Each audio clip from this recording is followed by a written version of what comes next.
సంఘ కార్యానికే తన జీవితాన్ని అంకితం చేయాలనే సంకల్పంతో ప్రచారంగా వెళ్ళారు. మనకందరికీ ఎరిగే ఒక ప్రచారం పెళ్లి చేసుకోడు, కుటుంబ జీవితానికి దూరంగా సమాజ జీవితానికి దగ్గరగా వారి జీవితాన్ని సాగిస్తారు. నిరంతరము సంఘ సేవలోనే వారి జీవితాన్ని నడిపిస్తూ ఉంటారు.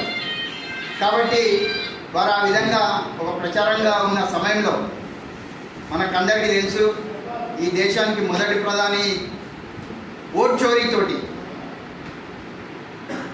చోరీతోటి ఈ దేశానికి మొదటిసారి ప్రధానమంత్రి అయినటువంటి దొంగ పండిట్ జవహర్లాల్ నెహ్రూ, పండిట్ కాదు దొంగ పండిట్ జవహర్లాల్ నెహ్రూ ప్రధానమంత్రిగా ఉన్నప్పుడు వారి మంత్రివర్గంలో శ్యామా ప్రసాద్ ముఖర్జీ అనే ఒక బెంగాలీ విద్యావేత్త, ప్రొఫెసర్, కలకత్తా యూనివర్సిటీలో ఒక విద్యావంతుడిగా ఉన్నటువంటి ఒక అపర మేధావి, వారు ఒక న్యాయశాఖ మంత్రిగా వారు బాధ్యతలు నిర్వర్తించారు. కేంద్ర మంత్రిగా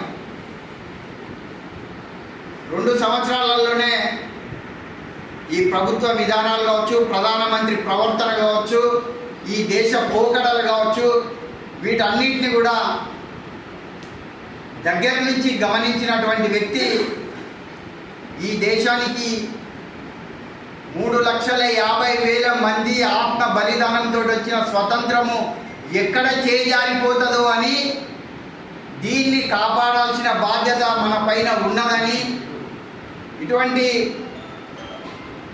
దరిద్రపు ప్రభుత్వంలో నేను ఉండను మెదలలేనని వారు తన కేంద్ర మంత్రి పదవికి రాజీనామా చేసి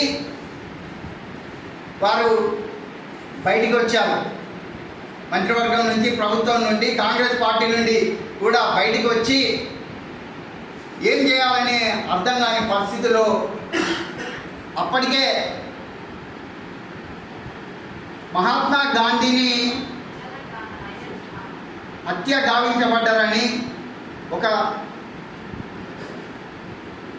ఒక నాథూరామ్ గాడ్సే అనే వ్యక్తి గాంధీని హత్య చేస్తే అది రాష్ట్రీయ స్వయం సేవక్ సంఘ్ చేపించిందని జవహర్లాల్ నెహ్రూ అనే మూర్ఖుడు ఈ దేశంలో రాష్ట్రీయ స్వయం సేవక్ సంఘ్ను బ్యాన్ చేశారు.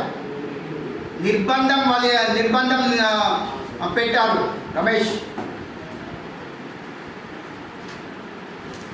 ఆ సందర్భంలో వారికి శ్యామా ప్రసాద్ ముఖర్జీకి ఒక